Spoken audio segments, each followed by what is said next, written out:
In 1475, the Ottoman Empire was the apex predator of the planet. A relentless war machine that had already swallowed Constantinople and looked at the rest of Europe like an all-you-can-eat buffet. Most small nations did the math and realized surrendering was the only way to keep their heads attached to their shoulders. But a tiny principality called Moldavia decided to choose violence instead.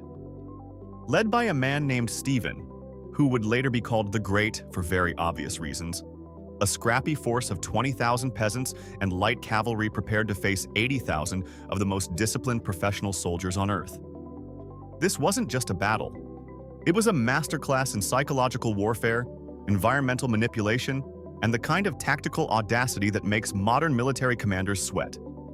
The stage was set in a narrow, marshy valley near the town of Vaslui, a place where the geography was so hostile it practically fought for the Moldavians before a single arrow was even launched. Stephen knew he couldn't win a fair fight, so he spent weeks turning the entire landscape into a giant frozen death trap designed to strip the Ottomans of their numerical advantage. While the empire marched north with the confidence of a heavyweight champion walking into a local gym, they had absolutely no idea they were stepping into a meticulously engineered nightmare. By the time the sun rose over the mist-covered ridges of Moldavia, the rules of engagement had changed forever, and an unstoppable empire was about to learn that numbers don't mean a thing when the very ground beneath your feet wants you dead. 1. In late 1474, the Ottoman Sultan decided Moldavia was no longer a useful neighbor and ordered a massive invasion to wipe the tiny principality off the map once and for all. He dispatched Haddam Suleiman Pasha with a staggering force of 80,000 men, a number so large it was designed to intimidate the Moldavians into surrendering without a single drop of blood being spilled. Stephen the Great realized that if he played by the Sultan's rules, his country would be absorbed into the empire within a week. So he stopped trying to be a diplomat and started acting like a ghost. 2. Now, Moldavia was essentially a rural buffer state with no massive fortresses and no professional standing army, meaning Stephen had to build a defense out of thin air and angry peasants. He called for a general mobilization, gathering roughly 20,000 men who were mostly farmers, woodsmen, and local lords who knew every inch of the rugged terrain better than any mapmaker. While the Ottomans were bringing heavy cannons and elite janissaries, Stephen was arming men who had spent their entire lives hunting in the very forests where the invaders were now planning to camp. 3. Stephen understood that an army travels on its stomach, so he initiated a brutal scorched earth policy that left the southern border of Moldavia looking like a post-apocalyptic wasteland. He ordered every village in the path of the Ottoman advance to be evacuated, moving grain stores into hidden mountain caches, and burning whatever couldn't be carried away. When the 80,000 Ottoman soldiers finally crossed the border, they found a silent, empty land, not a single loaf of bread, not a stray goat left to satisfy their growing hunger. 4. And to make matters worse for the invaders, the Moldavians systematically poisoned or covered every well along the main roads, forcing the massive Ottoman columns to rely on melting snow for hydration. Thousands of soldiers began suffering from dysentery and exposure before they even saw a Moldavian uniform, because the winter of 1475 turned out to be one of the harshest in recorded Balkan history. This wasn't just bad luck. Stephen had specifically waited for the deep freeze to set in, knowing that Ottoman logistics would crumble under the weight of a sub-zero winter. 5.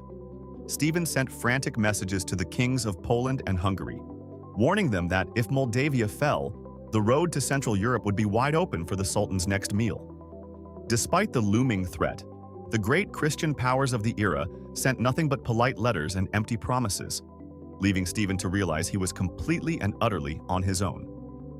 So he stopped waiting for reinforcements that were never coming and focused on the one thing he could control: the narrow, swampy valley of the Barlad River near Vaslui. 6. The chosen battlefield at Vaslui was a tactical nightmare for a large army, flanked by steep wooded ridges and choked by dense, treacherous marshes that never truly froze solid.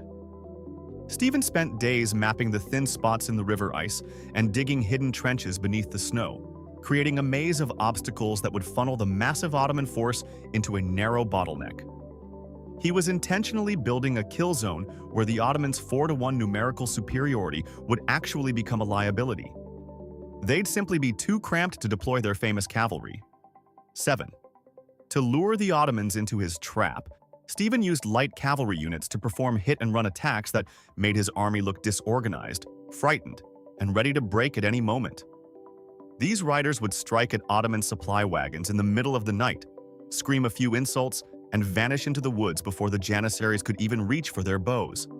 Suleiman Pasha, convinced he was chasing a panicked rabble, pushed his exhausted and hungry troops to march faster, straight into the mouth of the valley where Stephen was waiting. 8. On the morning of January 10, 1475, a freakishly thick fog rolled into the Vaslui Valley, reducing visibility to just a few feet and turning the entire area into a white, silent void.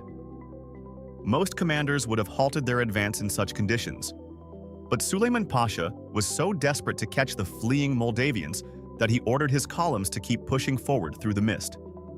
He couldn't see that Stephen had positioned his best archers and small cannons on the high ridges directly above the road, looking down into the fog-filled trap. 9. As the Ottoman vanguard reached the center of the valley, the silence was suddenly shattered by the haunting, synchronized blast of dozens of Moldavian war horns echoing from every direction at once. The sound bounced off the ridges, making it impossible for the Ottoman soldiers to tell where the Moldavians were actually located, or how many of them were hiding in the mist. Panic began to ripple through the ranks as the invisible horns grew louder, creating the psychological illusion that the Ottomans were already surrounded by a much larger, almost demonic force. 10. Without warning, a literal wall of arrows began falling from the sky as Stephen's hidden archers launched thousands of projectiles into the dense Ottoman columns huddled on the valley floor. Because the Ottomans were packed so tightly together in that narrow passage, the Moldavians didn't even have to aim. Every arrow that fell was almost guaranteed to find a target. The fog acted as a one-way mirror, letting the Moldavians on the heights see the dark mass of the enemy while remaining completely invisible to the soldiers below. 11. Stephen then unleashed his secret weapon. Small, mobile cannons mounted on sleds that could be dragged through the snow and fired from unexpected angles before being moved again. These winter batteries began tearing through the Ottoman lines, with the sound of the blasts amplified by the valley walls into a deafening, disorienting roar that broke the soldiers' morale.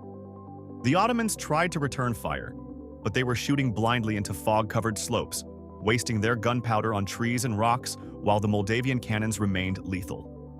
12.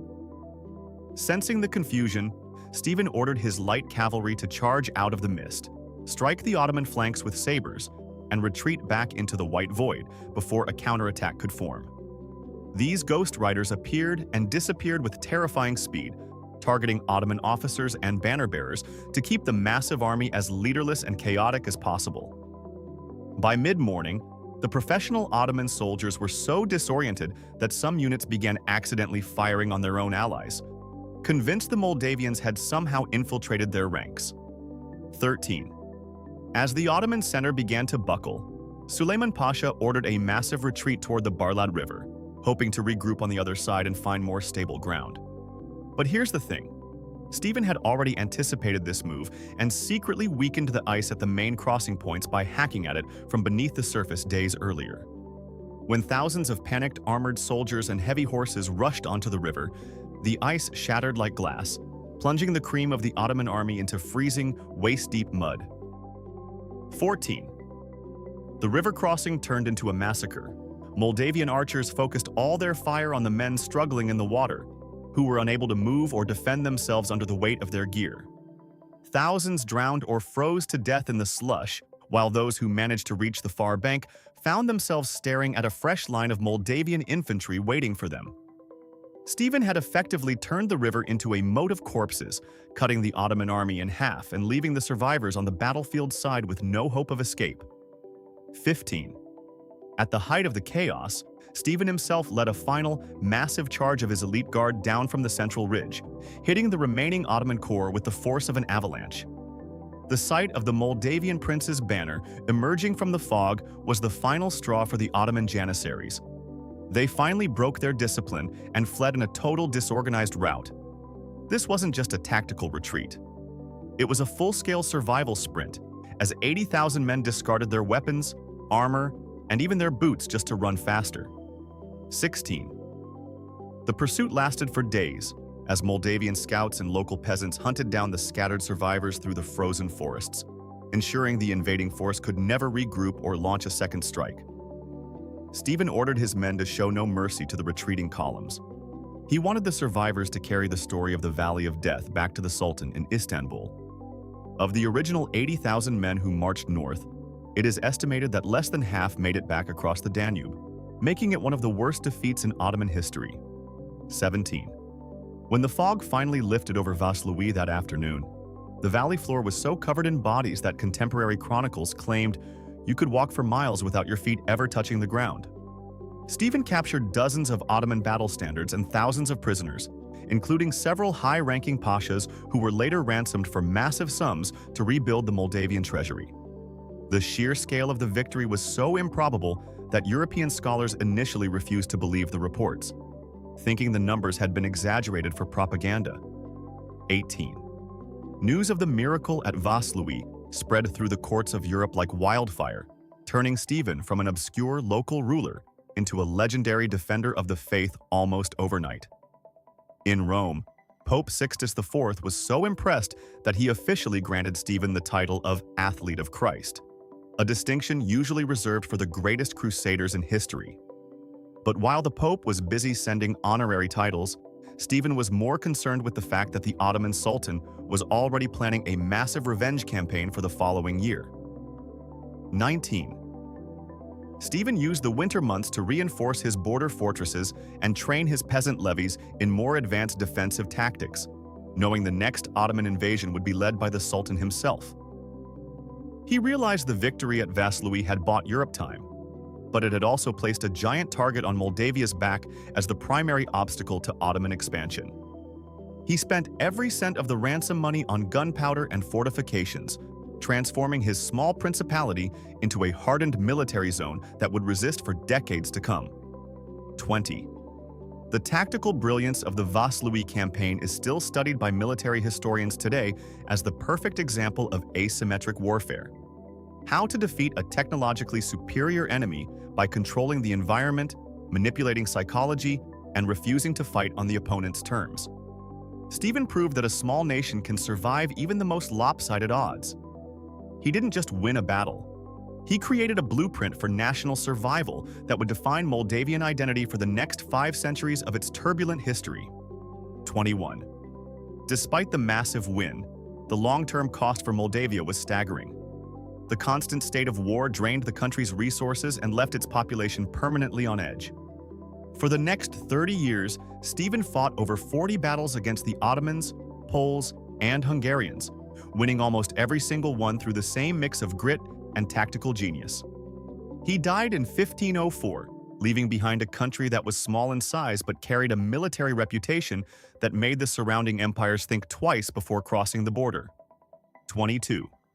Today, the Battle of Vaslui remains a symbol of the underdog's triumph over an arrogant empire, proof that even the most powerful war machines have a breaking point when faced with a united people. Stephen the Great's tactics on that frozen January morning saved Central Europe from an immediate Ottoman invasion and changed the trajectory of the 15th century. And it serves as a reminder that in the game of history, the biggest army isn't always the one that walks away from the valley alive.